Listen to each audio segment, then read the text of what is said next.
There are two main paths to publishing a book. If someone you know has or wants to publish a book and you're curious about the process they have to go through, this video will help you understand. So, lock in, it is kind of a long explanation. And just know, there are always rare cases, this is just what usually happens. Like I said, two paths, the self-publishing and traditional route. We're gonna start with the traditional route, or trad route. This includes the big 5 publishers and all their imprints, as well as every medium and tiny niche press. It is traditional publishing if the author does not pay a penny to get published. Some marketing is kind of excluded from this. Instead, authors are given an advance and royalties on their book. The publisher is responsible for all these things. The publisher also owns the rights to various formats of the author's book, which means the author on average makes about $1 to $2 per book sold. Now, an author gets a deal with one of these publishing houses if an editor at one of the publishing houses likes their book. There are 2 ways to get an editor to work with an author: the agented and unagented route. The unagented route typically only works with smaller publishing houses because they're the only ones that are open to unagented submissions. An author can go this route by simply submitting a cover letter and their manuscript via email to a publishing house when they're open to submissions. Now, the agented route is the route an author has to go if they want to get in with one of the big 5 publishers and all the resources and clout that comes with it. How do you get a literary agent? It is a process called querying.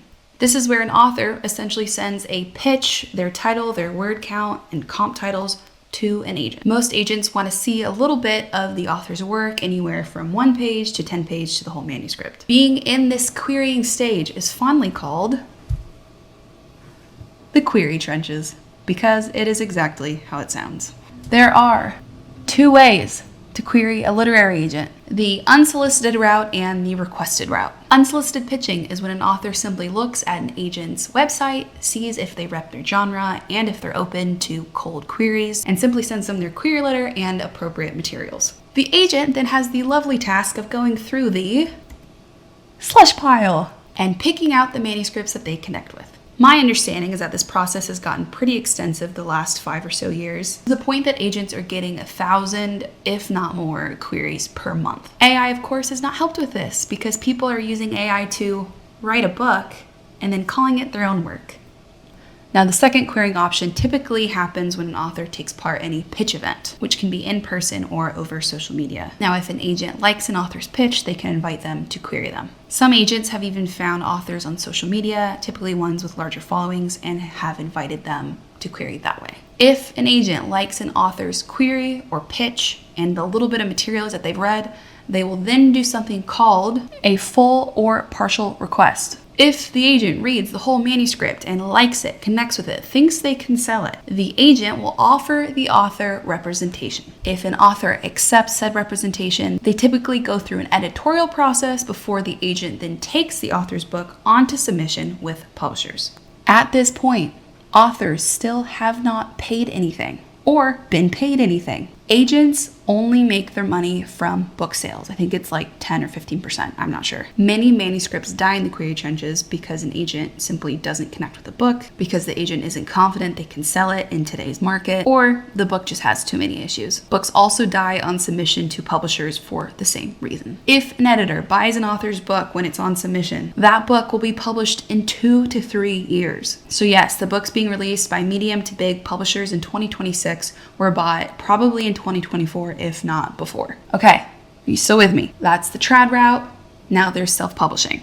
This is, as it sounds, the author publishes their own book. The author is responsible for all these tasks. This can cost anywhere from, I don't know, a couple $100 to thousands of dollars. It really depends on how much the author wants to hire out the different tasks. With the rise of Amazon and ebooks, distribution has become easier, but really any self-published author has to decide for themselves how full on they want to go with each of these tasks. And how much they can make from each book sold can range anywhere from, I think, $1 to like $10, depending on the format, whether it's paperback, hardback, ebook, or audiobook. Under self-publishing, is something called vanity or hybrid presses. This option sort of disguises itself as trad publishing. However, I'm going to put it under the self-publishing route because if you remember, trad publishing is defined as the author not paying a penny, some marketing excluded. And a vanity press is basically an author hiring a company to do the